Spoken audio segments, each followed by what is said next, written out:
Mais ce qui l'excite davantage, c'est la jarretière qui a été envoyée par l'envieuse au roi.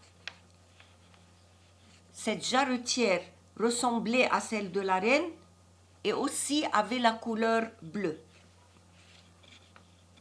Ces indices-là vont exciter le roi. Il décide donc de se venger. Il donne l'ordre d'empoisonner la reine et de faire mourir Zadig par le cordeau, c'est-à-dire étrangler Zadig, faire étrangler Zadig. Maintenant, c'est une autre idée. C'est le petit muet qui trahit le roi et ça va aller de la ligne 85 à la ligne 100.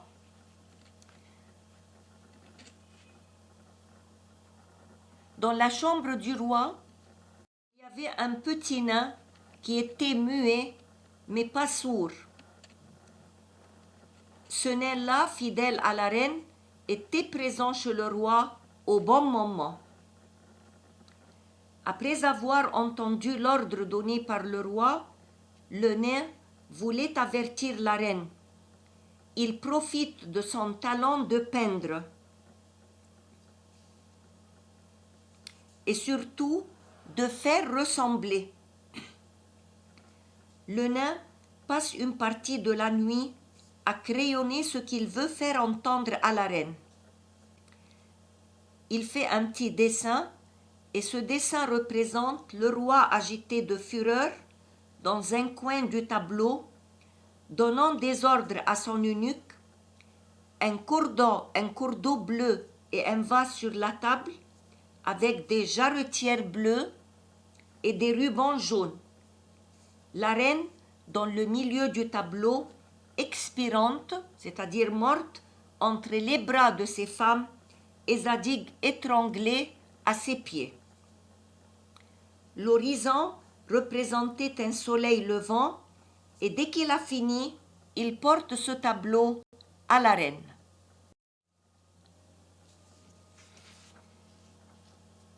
Dès que le nain a fini son ouvrage, il a couru chez une femme d'Astarté, l'a réveillée et lui a fait comprendre qu'il fallait dans l'instant même porter ce tableau à la reine.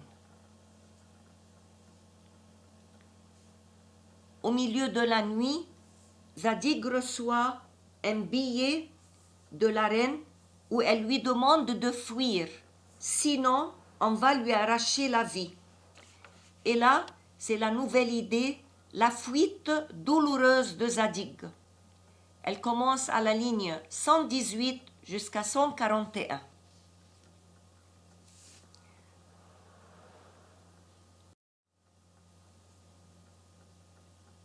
Surpris et consterné, Zadig ordonne qu'on fasse venir Cador.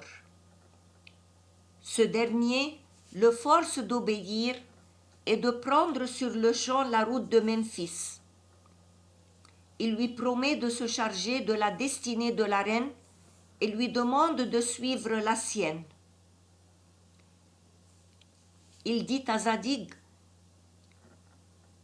qu'il va répandre le bruit que Zadig a pris la route des Indes et qu'il viendra bientôt le trouver et lui apprendra ce qui se sera passé à Babylone.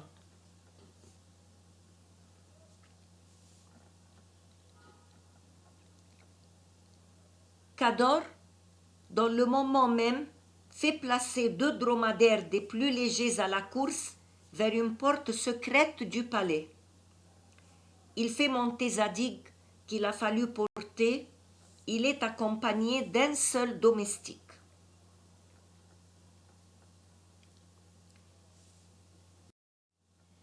Zadig se dirige vers l'Égypte, prêt de rendre l'âme. Il était plongé dans l'étonnement et la douleur. Zadig s'évanouit, il ne reprend ses sens que pour pleurer et souhaiter la mort.